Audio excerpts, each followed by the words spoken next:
Sủi đây bong bồn bà ngay đây xong thưa ca bằng hai đêm cái lạnh nấuข้าวรัตนกรีhay chia đây và phết lùm nấu than chấm cà bà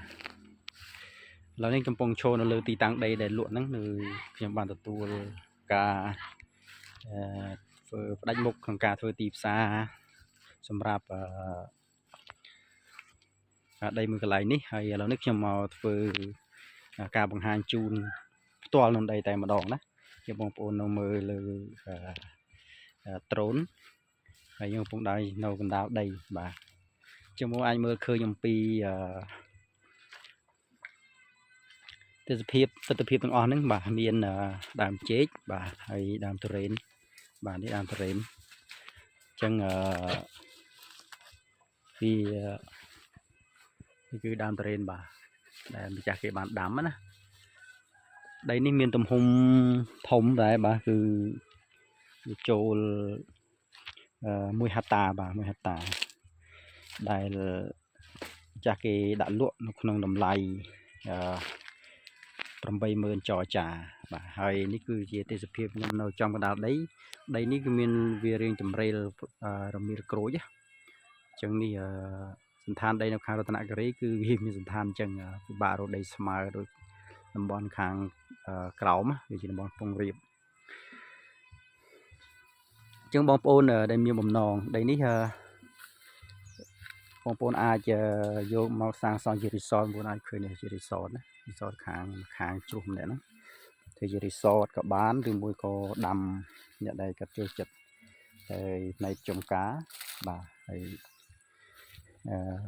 ដំណាំចម្រុះដោយសារនៅក្នុងនេះដីនេះគឺមានដំណាំចម្រុះដែលម្ចាស់គាត់ចាស់ដើមមកដាំមួយចំនួនហើយដែលសារមិនបានការថែទាំវាក៏មានការងាប់នេះគឺដើមទុរេនណាបាទដើមទុរេនបាទដើមទុរេនក៏ដាំបាទអមតាមចិត្តព្រំហ្នឹងបាទអញ្ចឹងខ្ញុំនឹងចុះ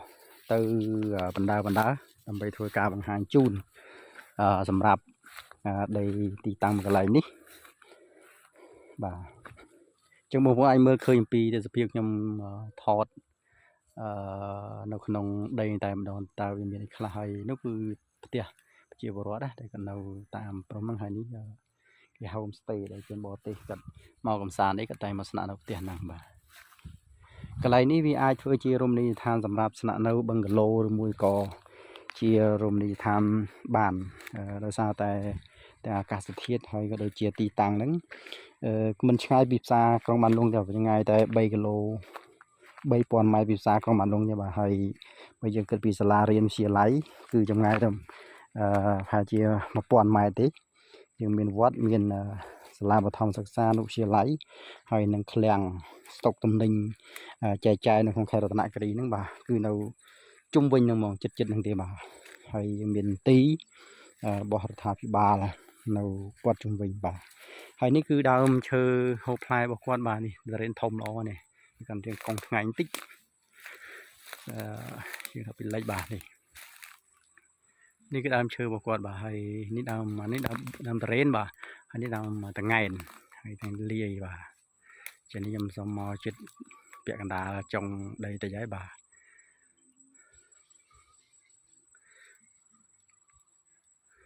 ដីនេះមហាត់ហើយវែងណាបងប្អូនណាហើយដីនេះបើសិនជាងជាប្លង់ប៉ុណ្ណឹងប៉ុន្តែយើងអាចមានដីដែលសល់ដែលសាររដ្ឋគាត់បានខ្វៀលសម្រាប់ធ្វើជាចំណីរបស់របស់រដ្ឋហ្នឹងគាត់បានខ្វៀលហ្នឹងយើងអាចប្រើប្រាស់បានបាទយើងអាចធ្វើដាំដំណាំបានព្រោះហ្នឹងវាជាក្បាលដីហ្នឹងវាជាកម្មសិទ្ធិរបស់យើងដែរវាជាចំណែកដែលយើងត្រូវប្រើប្រាស់អញ្ចឹងកាលដីដែលសល់ហ្នឹងវាចិត្តកន្លះហាត់បាទដីសល់កន្លះហាត់នោះបងប្អូនឃើញជ្រុះហ្នឹងបាទឃើញក្នុងហ្នឹងនេះខ្ញុំមកដល់ចុងដីខាងក្រោមបាទចុងដីខាងក្រោមនេះគាត់បានដាំតរ៉េនខូចអស់ហើយវាមិនសូវល្អប្រហែលដោយសារតែខ្វះការថែទាំបាទហើយនេះគឺស្រះបាទស្រះទឹកគាត់កន្លងមកគាត់បាទសម្រាប់បូមស្រោចដំណាំពូប៉ាំងគូភាសាហ្នឹងបាទមានដើមម្សៅបាទនេះគុំម្សៅអាស័យស្អាតទៀតពណ៌លឿងបាទ นี่มาโปนั่นนี่คือนี่ให้นี่จอบจอบก็ตกเจ้าแล้วจังวีสมาร์ดอกลมแล้วก็ดำปลายซิมได้บ่านี่คือจอบบ่าจอบนี่นึกคางกี้นึกกี้กาตาเรนให้กวาดบานធ្វើមកដល់អូហើយខាងគេណាដល់អូហើយដោយសារចំណែកខាងនេះជាដីជាចំណីដីខាងនេះអញ្ចឹងអត់ប៉ះពាល់ទេអញ្ចឹងគាត់យើងអាចទិញដីហ្នឹងចំណេញថៃកន្លះហាត់ទៀតនៅលើទីតាំងដីនេះយើងអាចប្រើប្រាស់ដាំតារៀនដាំឲ្យបានដោយសារបងប្អូនខាងនោះគាត់ដាំមកដល់មកអូនមកអូតែម្ដងមកជ្រោះច្រប់តែម្ដងគេធ្វើស្អាតទៅគឺគេឆ្នៃហ្នឹងទៅបាទនេះទៅសភាពខាងក្រោយដីបាទចុងដីហើយកន្លែងខ្ញុំឈរនេះគឺជាព្រំដីជាកម្មសិទ្ធិប្លង់រឿងមកគាត់ហើយមកខ្ញុំពងថតនេះគឺជាដីដែលសល់ចំណែកអូដែលរត់បានខ្វៀលទុកហ្នឹងអញ្ចឹងយើងទោះបីយ៉ាងណាក៏ដោយគឺយើងអាចយកមកប្រើប្រាស់បានដូចគ្នាទេបាទហើយនេះគឺជាខាងក្រោមដីហើយខ្ញុំដូចខ្ញុំបញ្ជាក់ឆ្នាំគឺស្រះនេះគឺទឹកបាទទឹកចង់2 ម៉ែត្របាទហើយបណ្ដោយស្រះនេះវាចូល5 ដល់ 10 ម៉ែត្រនេះបាទហើយទៅតឹងវាហ្នឹងចូលជា5 ម៉ែត្រដែរដែលសម្រាប់យកទឹកផ្គត់ផ្គង់បាទអាចចិញ្ចឹមត្រីចិញ្ចឹមឲ្យបានទៀតកន្លែងនេះហើយនេះគឺដើមឈើបាទដើមឈើចុងដីហ្នឹងបាទបងប្អូនណាបាទហើយព្រំវាដល់ម្សៅនោះម្សៅហ្នឹងគឺព្រំខាងជើងបាទដីនេះវាលិចកើតណាបាទលិចកើតដីកើតបាទហើយត្រេននោះនៅក្នុងអូនេះដើមត្រេននេះបាទនៅបកត់នៅក្លំក៏ដាំអានេះក្នុងច្រប់មកនេះថាទុកចោលវាចូល5 6 ឆ្នាំហើយគាត់ទុកចោលគាត់ទៅនៅភ្នំពេញហើយនេះគេហៅស្ដាច់ត្រេនដើមធំណាស់បាទនេះមើលនេះព្រំនេះធំបាទហើយនេះគ្រួយខ្លងបាទនេះគ្រួយខ្លងបាទហើយចេកនឹងនួនចេកណាំវ៉ាហើយនេះដើមត្រេននេះក៏ដាំជុះថែមនោះក្នុងនោះហើយនោះអូត្រេនដែរអូត្រេនហើយមានទឹកដោះស្រះបាទអញ្ចឹងបងប្អូនដែលមានចំណាប់អារម្មណ៍ទាក់ទងនឹងដីមួយកន្លែងនេះខ្ញុំគិតថាវាល្អមែនទែនដែលបងប្អូនអាចកែច្នៃបានគ្រប់សន្តានណាយើងចង់ធ្វើជាកន្លែងបឹងកាឡូក៏បានឬមួយរីសតក៏បានហើយឬមួយយកកន្លែងស្នាក់នៅក៏បានបាទនិយាយទៅព្រោះដោយសារតែវានៅជាប់នឹងក្នុងខេត្តតែម្ដងដូចខ្ញុំថាឆ្ងាយចម្ងាយតែពីផ្សារបានលុងតែ3 គីឡូទេបាទ3 គីឡូម៉ែត្រទេពីផ្សារក្រុងបានលុងបាទអញ្ចឹងបងប្អូនដែលមានចំណាប់អារម្មណ៍ចង់ស្វែងយល់អាចតាក់ទងបន្ថែមបាទនេះបងប្អូនមើលទៅទិដ្ឋភាពទាំងអស់ហ្នឹងខ្ញុំថតហ្នឹងជាប់នៅក្នុងហ្នឹងហើយដល់ថ្ងៃនេះធំបាទនេះបងប្អូនយកមកក៏ថែឬមួយត្រូវថែមទៅវាចប់សពគ្រប់ហើយនេះគឺព្រំខ្ញុំដើរតាមព្រំបាទព្រំខាងជើងបាទនេះរបរឃើញឃីហ្នឹងផ្ទះ home stay បាទហើយនេះផ្ទះជាបរដ្ឋយើងដែរនេះបាទនេះផ្ទះជាបរដ្ឋយើងនៅនឹងបាទនេះព្រំវាហើយនេះគឺក៏ដាំបាទនេះត្រេនត្រេននេះខ្ញុំដើរព្រំខាងជើងហើយខ្ញុំកាន់ចុះមកវិញព្រំត្បូងនេះ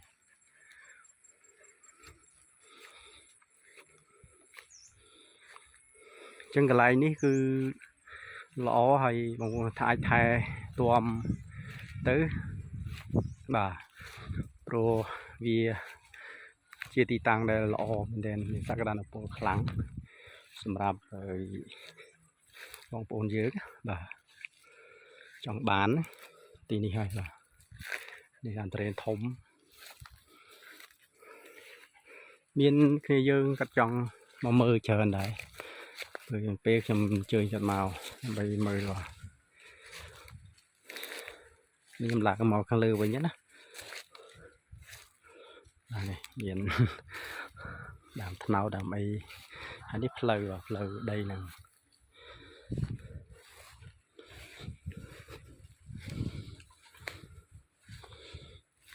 ផ្លូវដីបាទ10 ម៉ែត្រផ្លូវចូលមក10 ម៉ែត្រទាំង10 ម៉ែត្រនេះផ្ទះបងប្អូនជាបរដ្ឋនៅជាប់មួយព្រំហ្នឹងបាទ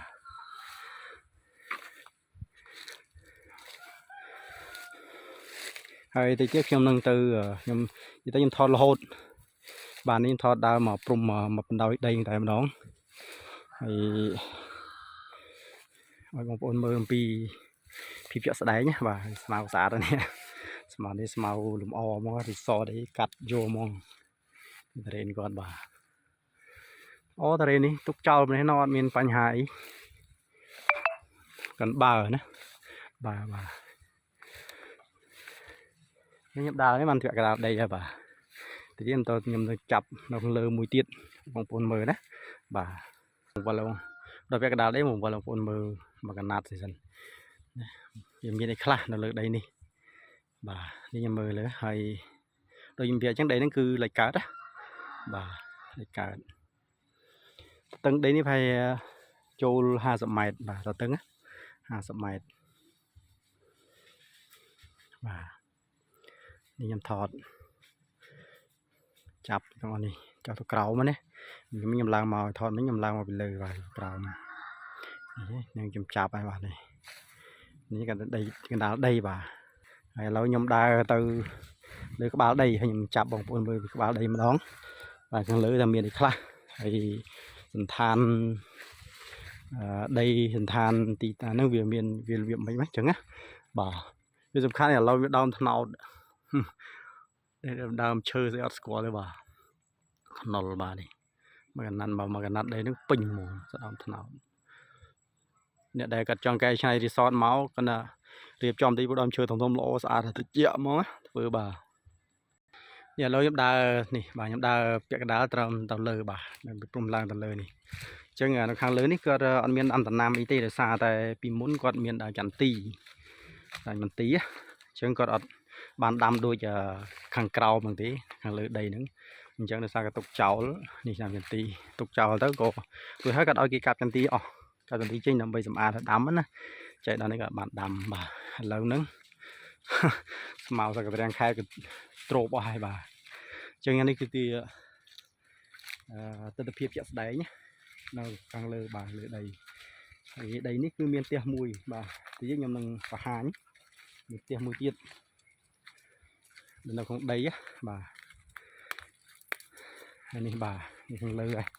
ឡើងដល់លើហើយបាទនេះហើយសត្វផ្ទះនោះបងប្អូនយើងទាំងអស់នេះបាទនេះ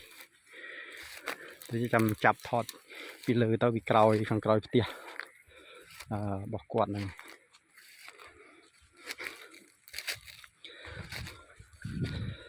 នេះបាទនេះខាងលើក្បាលដីខាងលើចឹងខាងលើនេះវាអត់មានអីទេស្មៅច្រើនណាស់ដោយសារទីខ្ញុំមានគាត់ថាវាចន្ទីកាលហ្នឹងឥឡូវគាត់កាប់ចោលមួយឆ្នាំហ្នឹងទេចោលមកភាសាហ្នឹងគាត់ស្មៅញុកដោះព្រាតហ្នឹងហើយនេះផ្ទះបាទ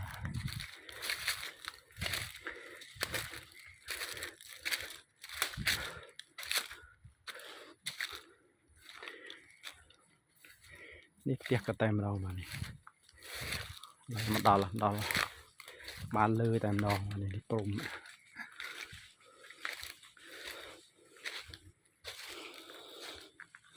ះមកដល់មកបកគោលព្រំដល់ដែរមិនធំល្អនេះអត់អីស្គាល់ទេមកនេះគោលព្រំនេះ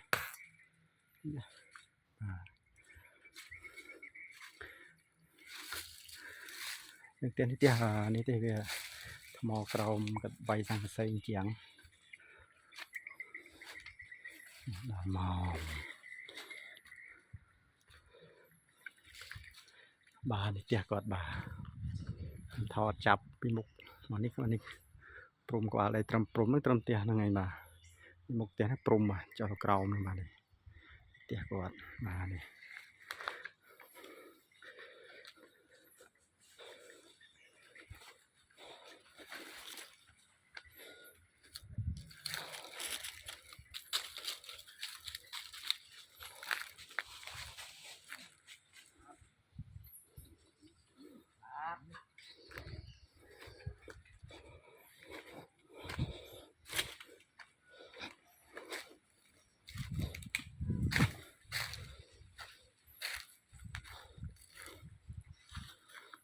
នេះក្បាលដីបាទផ្ទះ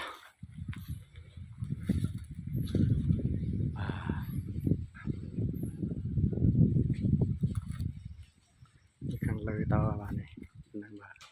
chẳng vì người như là nhai thì sao tục cháu chừng màu thì sẽ bàn thay bàn to cái người mới được phê tích màu á chẳng mình đào tông còi tiệp quạt lắm thì thọt cái thay một tí tiết thì chẳng đây năng bảo thì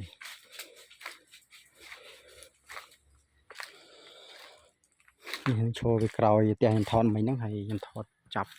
อยู่เอาบนมือนี่เตียเขียวพอดบงตรงมือก่อนนะจับไปเลยเตานำดองมาจึงทำพิษใดปัจจุบันนั่นคือวิ่งจังบ่าน้องจังพวกนี้มีน้องจัง